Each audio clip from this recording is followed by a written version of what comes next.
જંબુસર તાલુકા પંચાયત ઉચ્છલ સીટના ભાજપા ઉમેદવારનો ઝંઝાવાતી ચૂંટણી પ્રચાર। જંબુસર તાલુકા પંચાયત પૂર્વ પ્રમુખ અને લોકલાડીલા નીતિનભાઈ મહેન્દ્રભાઈ પટેલના ધર્મપત્ની સપનાબેને ઉચ્છલ તાલુકા પંચાયત સીટ ઉપર ભારતીય જનતા પાર્ટીમાંથી ઉમેદવારી કરી છે।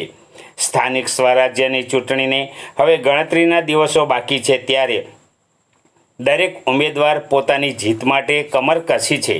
દરેક ઉમેદવારોએ ડોર ટુ ડોર પ્રચાર કરી રહ્યા છે, ત્યારે ઉચ્છલ તાલુકા પંચાયત સીટના ભાજપા ઉમેદવાર સપનાબેન નીતિનકુમાર પટેલે પોતાના મત વિસ્તારમાં સમર્થકો સાથે ઝંઝાવાતી ચૂંટણી પ્રચાર કરી રહ્યા છે।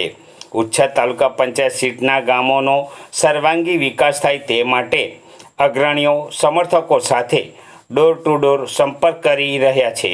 ઉચ્છલ, અણખી સહિતના ગામોમાં મતદારો દ્વારા ભવ્ય આવકાર મળી રહ્યો છે। પ્રચાર અભિયાનમાં ઉચ્છલ તાલુકા પંચાયત સીટમાં આવતા ગામોના અગ્રણીઓ સમર્થકો મોટી સંખ્યામાં જોડાયા હતા અને જીતશે વિકાસ, જીતશે ગુજરાતનો વિશ્વાસ વ્યક્ત કર્યો હતો।